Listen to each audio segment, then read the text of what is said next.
WWE Hall of Famer Ric Flair says he didn't like Tiffany Stratton using personal comments towards his daughter Charlotte Flair during the controversial segment on Friday Night SmackDown. AEW Dynasty reportedly had constant changes being made to the pay-per-view until Showtime this past Sunday. We'll let you know what changes they were.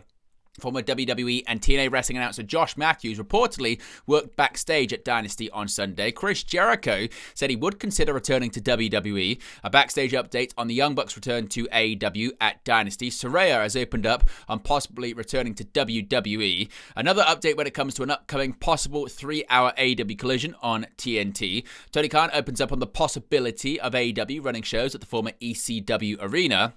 More details on Kenny Omega versus Kazuchika Okada for AEW All In Texas. We have the ratings for Friday's edition of SmackDown. Plus, Vince McMahon, Linda McMahon, and TKO filed to dismiss the WWE Ring Boy lawsuit.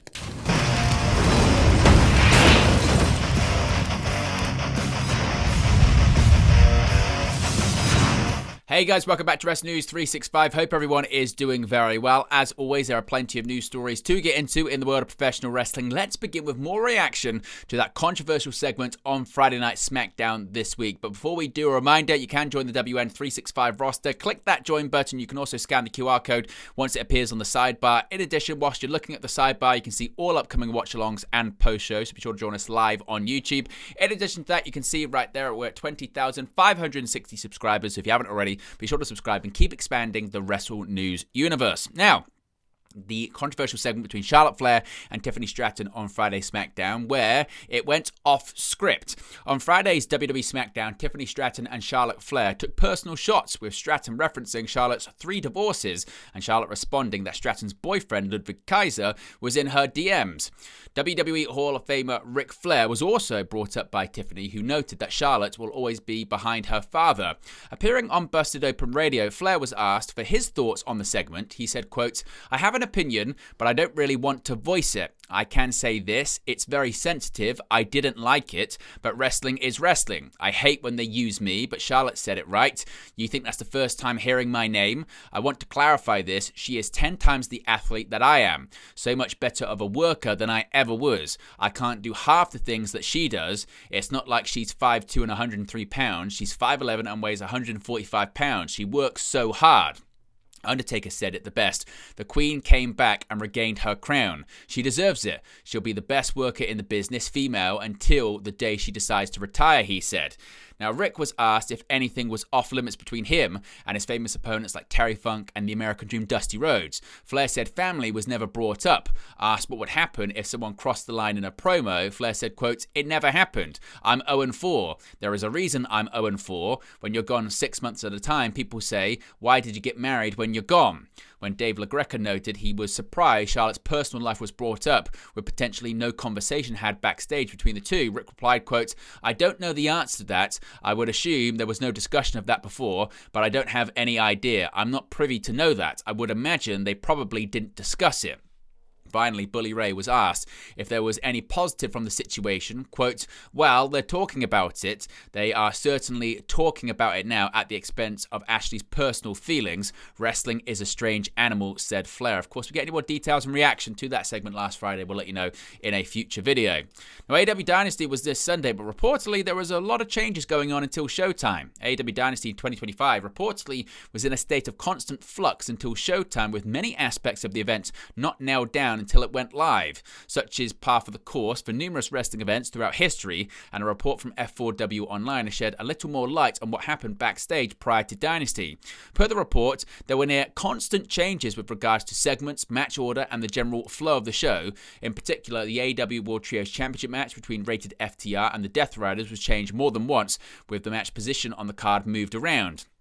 Apparently, the decision to open with the Owen Hart Foundation tournament bout between Will Ospreay and Kevin Knight was finalized shortly before the show went live, with either the backstage team and or the competitors themselves only notified of the decision shortly before the show commenced. Dynasty itself was close to a sellout, with a reported 7,923 in attendance in Philadelphia. It was AEW's first pay-per-view to be held in the city of brotherly love. Keeping with Dynasty, there was an interesting name backstage working at the show. Former TNA Wrestling executive Josh Matthews was reportedly working backstage for All Elite Wrestling at the recent Dynasty pay-per-view event on April 6th. Per a report from F4W Online, Matthews was working at the show, although under what capacity Matthews was working has not been disclosed, nor if this was a trial or if he indeed is a full-time member of the production setup. Matthews was fired by TNA in February 2025 as part of a massive backstage reshuffle for the company, with Matthews' tenure in the company coming to an end after 11 years. Formerly TNA/Impact lead announcer, Matthews had transitioned into a backstage production role in recent years. Matthews' wife, Madison Rayne, has worked for AEW for several years. Prior to TNA, Matthews worked for WWE for several years, working as an announcer and backstage interviewer from 2002 until his release in 2014. If Matthews has indeed joined AEW, he will not be the first to have made the move from TNA, with Jimmy Jacobs formerly working for TNA before a quick 16-month spell in AEW's production team. Now, Chris Jericho, could he ever one day return to WWE? Current AEW and former WWE superstar Chris Jericho has admitted he would consider going back to the company he last wrestled for in 2018. Then again, he would also consider not going there. Clearly keeping his options open, the 54-year-old recently commented on the possibility of a WWE return during a Horror Rock and WrestleFest event, saying, quote, "I would have considered a return to WWE before things changed. Once again, there are two teams you can play on, which is amazing, and it's one of the reasons why I wanted to take a chance and go to AEW in the first place. It was a real gamble. Of course, I would consider going back there. I would also consider not going back there too. It just depends on what the situation is and what's going on with me at the time." Now, Jericho's AEW contract is reportedly set to expire possibly later this year. He dropped the Ring of Honor World Championship to Bandito at AEW Dynasty on Sunday. Speaking of Dynasty, the Young Bucks, they are back in All Elite Wrestling. AEW Dynasty 2025 went off the air with Jon Moxley retaining his World Championship thanks to some surprise assistance from the returning Young Bucks. The multi-time AEW World Tag Team Champions have not been seen in the promotion for several months, and their appearance during Dynasty's main event raised plenty of storyline questions. Per a report from Dave Meltzer on F4W Online, the Bucks arrived at Dynasty after 10 p.m, and at which point, of course, the show was well underway. AEW management did not hide the Jacksons away, and it is said that people saw them in the arena, but they believe that it was late enough in the day, with AEW not wanting word of their returns to spread before the show began. The EVPs have not been seen on TV since late 2024, with their sabbatical explained in kayfabe, where they hurried shredding of sensitive documents before they fled the arena. Since then, the Bucks have wrestled just twice, working a pair of shows for New Japan Pro Wrestling in early 2025, with their last match coming at New Beginning in Osaka on February 11th. Speaking of possible returns to WWE, it's not only Chris Jericho that spoke about it. Saraya has once again discussed possibly returning to the company that made her famous.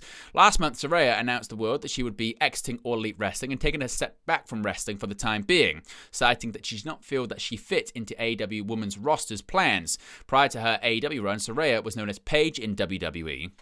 While speaking to WrestleZone in a new interview, Saraya noted that she's not been in contact with WWE since her AEW exit. She said, quote, "That's something with this year. I kind of want to get all my business and stuff deals out the way, like under my name and all that kind of stuff, because people think I'm going back to WWE or whatever, because there's this huge rumor mill happening right now," Saraya explained.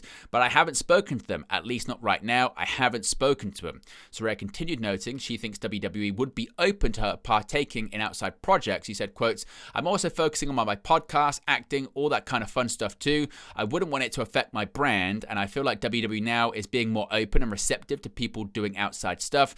They are much more comfortable with that and are much more accepting of that," she continued. "I feel like if I ever did go back, I feel like they would be understanding at this point to kind of let me do my thing." Now, we did a story earlier today about a possible 3-hour AEW Collision later on this month, but All Elite Wrestling won't be airing a 3-hour episode of Collision on Saturday, April 26th.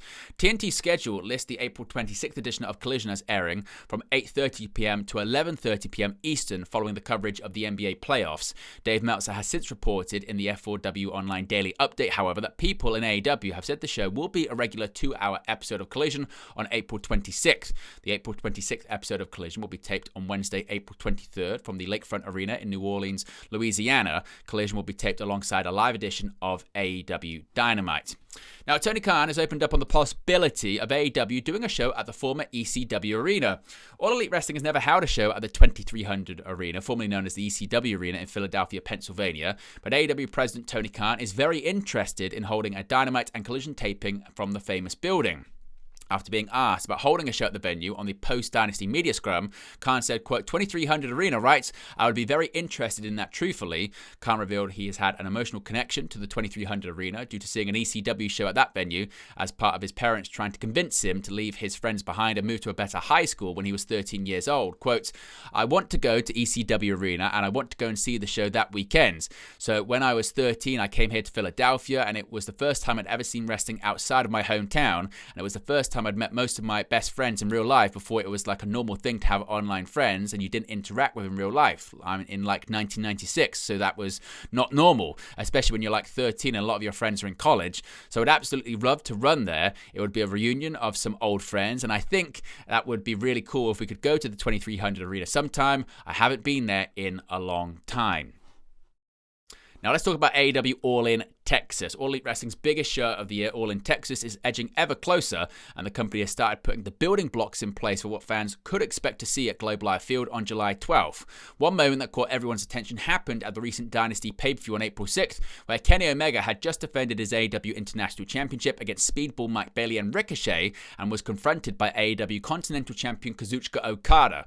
On the most recent episode of Wrestling Observer Radio, Dev Meltzer all but confirmed that is going to be a match at AEW All In Texas. Quote, you can see Okada and Omega, which is clearly going to be an all-in, and probably bout versus bout. They were both holding the belts at the end, which has been rumoured, and it looks like that is the case. There have been numerous reports over the past few weeks regarding the future of both titles, as the company is looking to trim the amount of gold on show, with the International and Continental Championships looking to be merged. Of course, Omega and Okada have a lengthy rivalry and history from their matches in New Japan Pro Wrestling.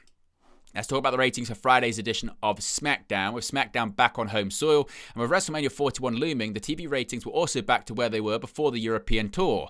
According to the Programming Insider, the April 4th episode averaged a total of 1.578 million viewers, a 17% rise on the previous week's 1.350 million, and 3% above the trailing 4-week average of 1.530.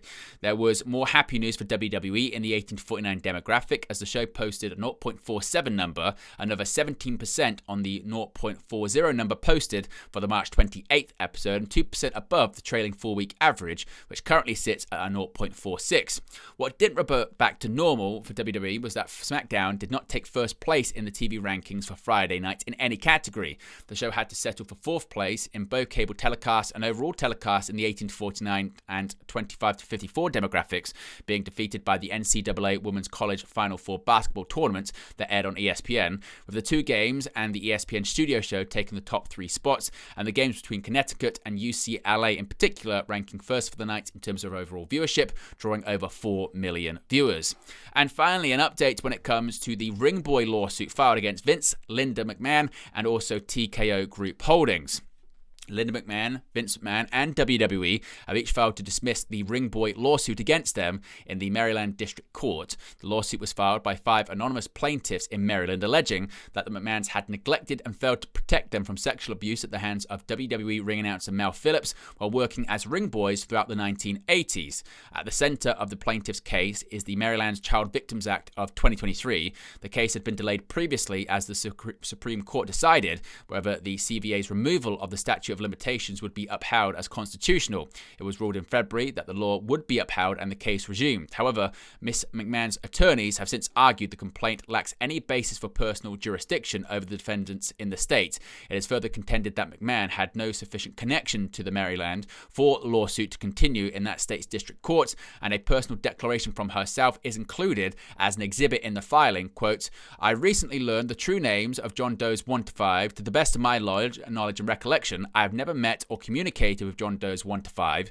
Until this lawsuit, I was unaware of their allegations against me or anyone else named in the complaint, McMahon wrote. I never personally supervised Phillips while he was employed by WWE, nor did I direct his activities. If Phillips traveled to Maryland and committed acts of sexual abuse while in Maryland, it was certainly not at my direction or nor with my knowledge.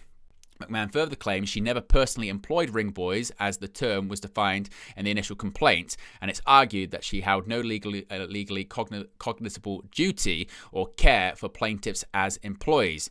Presiding Judge James K. Bredar previously approved an order allowing defendants to know the names, birth dates, and current residential addresses of the anonymous plaintiffs, with the concession they will not publicly be declared or revealed to anyone else but those litigating the suit.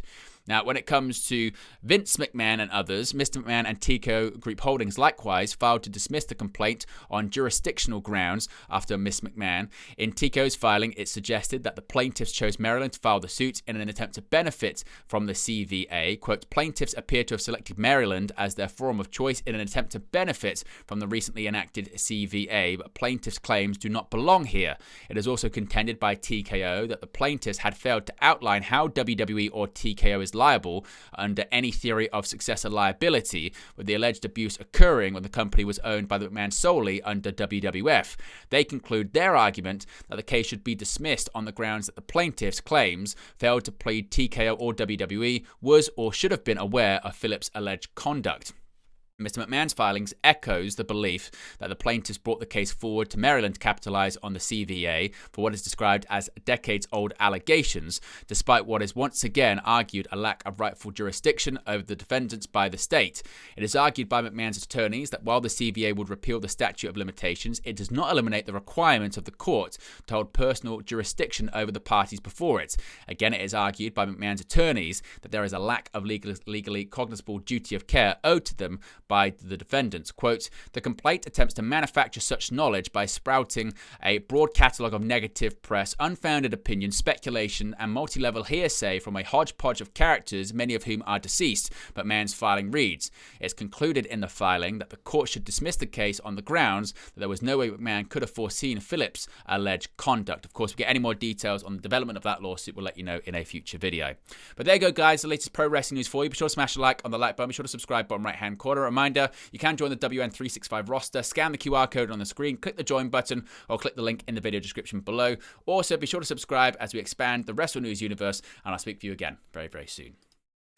Hey guys, thank you for watching, listening, streaming, or however you come across this video today. Be sure to click on the video on the right there to watch our next video, or click the bottom there to subscribe, or the bottom right hand corner. Thank you very much, and I'll speak to you again very soon.